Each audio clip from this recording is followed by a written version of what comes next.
Good morning everyone. So today we will start the lesson, the portrait of a lady. First we will see the title. What is the meaning of the title? The portrait. Portrait here means a picture of a lady. So here the writer Khushwant Singh wants to give a picture of a lady in the form of words.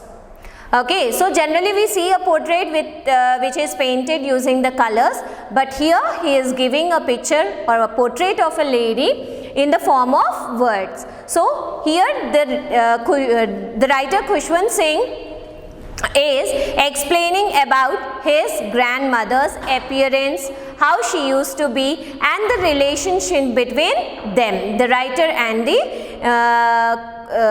writer's grandmother. So over the years, the relationship of the writer as well as his grandmother has changed. So how the relationship has changed, that is mentioned in this lesson. So in the first page, the description of his grandmother is given. So here let's start with the lesson. My grandmother, like everybody's grandmother, was an old woman. She had been old and wrinkled for 20 years that I had known her. People said that she had once been young and pretty and even had a husband, but that was hard to believe. So when the writer was explaining about his grandmother, she was old. Okay, and she had that wrinkled face because of her old age. So whenever we are talking about old age, so here the writer is mentioning that from his childhood, about 20 years, he was seeing the same face of his grandmother.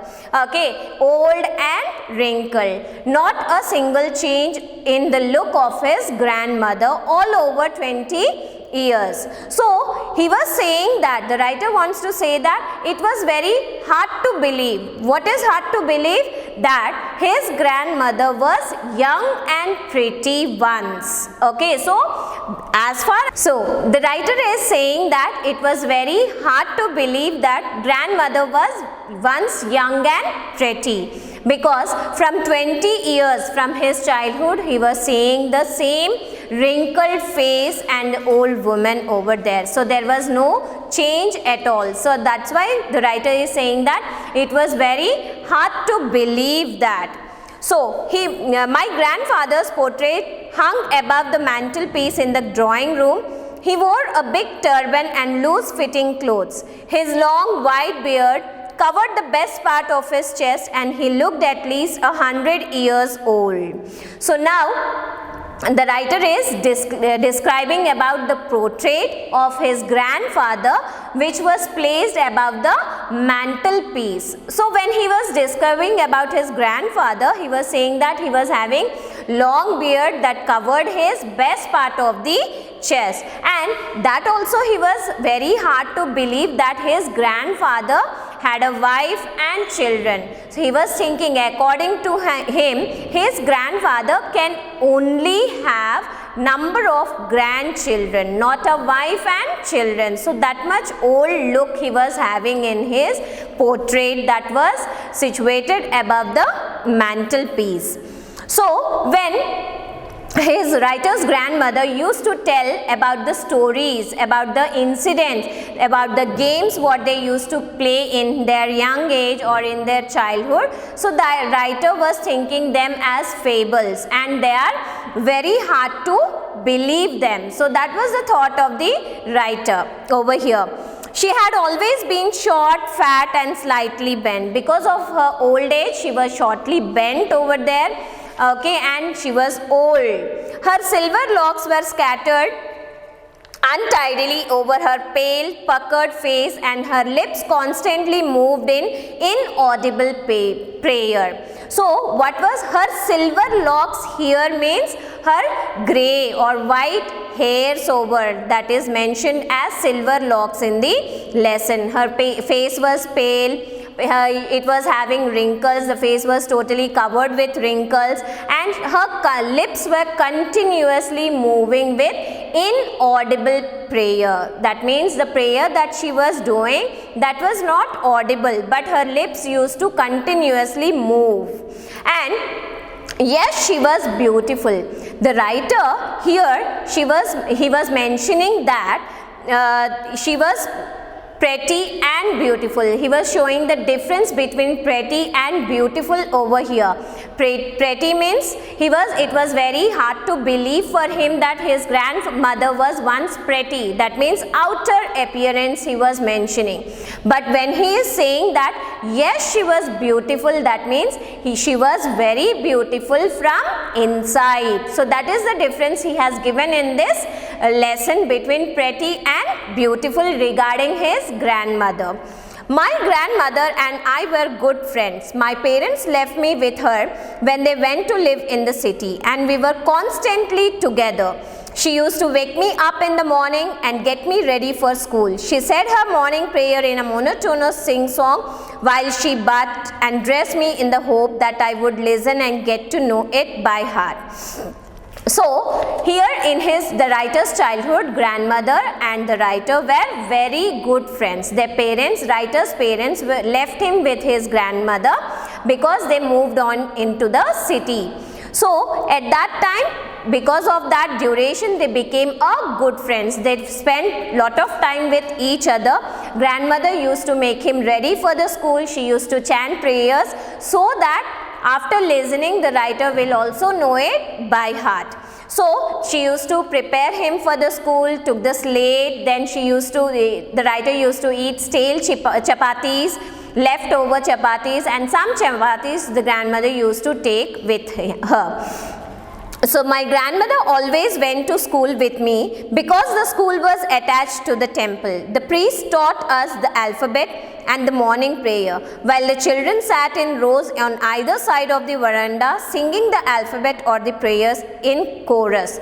My grandmother sat inside reading the scriptures. So the writer's grandmother used to accompany him to the school because school was in the temple only. The children used to read the scriptures, learn the prayers, and grandmother inside the temple, she used to read the scriptures over there. And at the end of the school, when we had both finished, we would walk back together.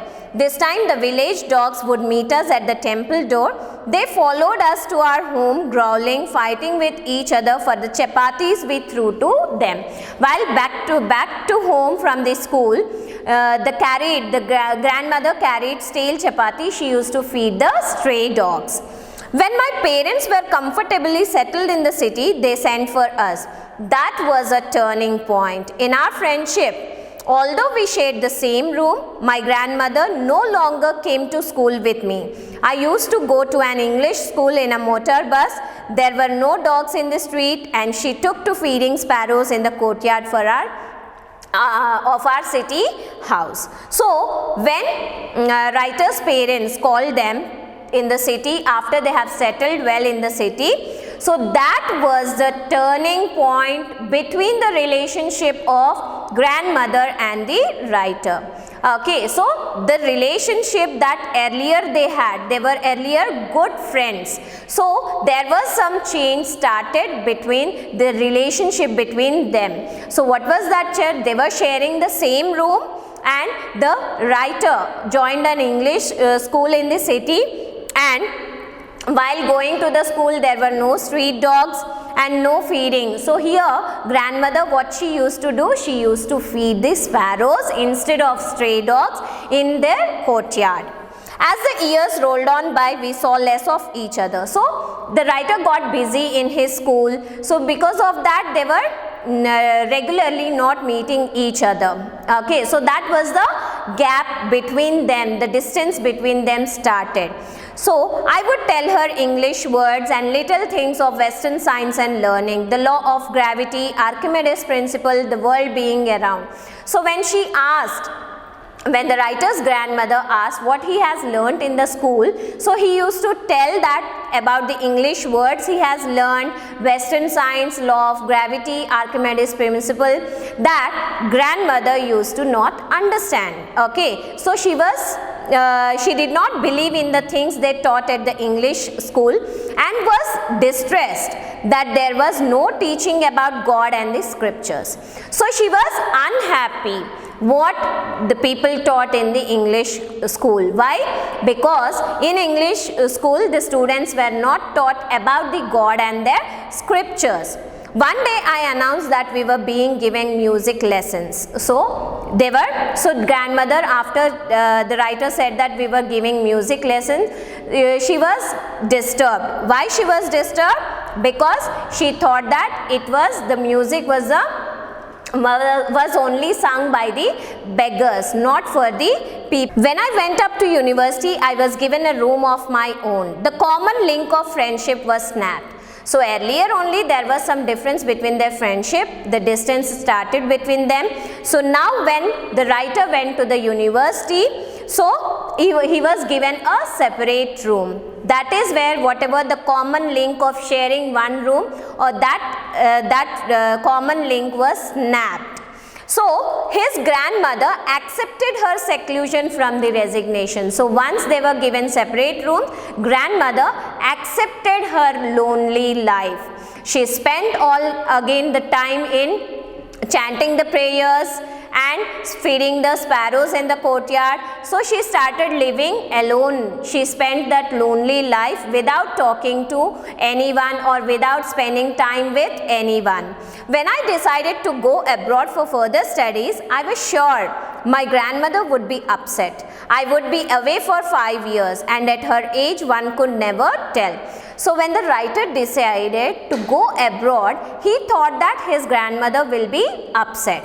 But in turn, in the contrast, his grandmother did not show any emotions at all. Even she went to the railway station to leave him, but there also she did not show any emotions. But after 5 years, the writer left for abroad for studies for 5 years. After 5 years, when the writer returned back, then also, but that was not so. After 5 years, I came back home and was met by her at the station. She did not look a day older. So when the writer came back after 5 years, so the grandmother went to the station also. What he noticed, that there was no change in his grandmother. She did not grow even 1 day older. So the same look was there on his grandmother. She still had no time for words, and while she clasped me in her arms, I could hear her reciting her prayers. Now also, after 5 years also, she did not have any time for talking to anyone, and she continuously reciting some of the other prayers.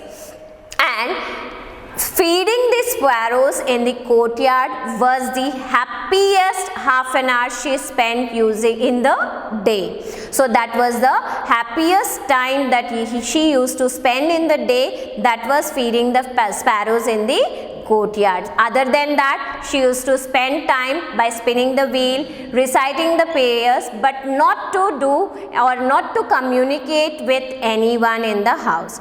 So in the evening, a change came over. So that was her regular schedule. Okay, reciting the prayers, spending time on the wheel, spinning wheel, and feeding the sparrows.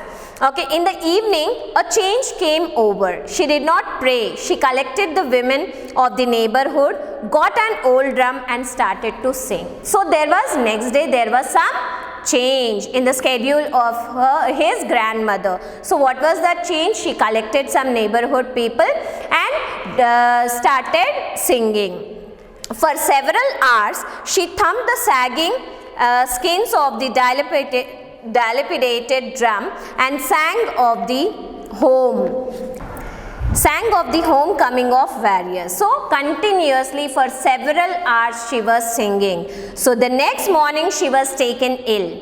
It was a mild fever, and the doctor told us that it would go. But my grandmother thought differently. She told us that her end was near. Okay, so next day, after singing for continuously for hours, she became ill the next day, and doctor told that it was a mild fever, but grandmother told them that it was her end was near. Okay, she said that since only a few hours before the close of the last chapter of her life, she had omitted to pray. So now it was the last few hours of his life, so that's why she doesn't want to waste a single minute. So she stopped talking to anyone in the house and started reciting some prayers. Okay, so we protested, but she ignored our protest. She lay peacefully in bed praying and telling her beads. So everybody in the house protested that, but she did not listen to them, and she was reciting the prayers continuously. And after few hours, her lips stopped singing. So she was lying dead on her bed. So next day, they were making, all the family members making the arrangements of her funeral. So they could see thousands of sparrows in the courtyard. She used to feed, earlier she used to feed the sparrows. So now thousands of sparrows they were seeing in the courtyard.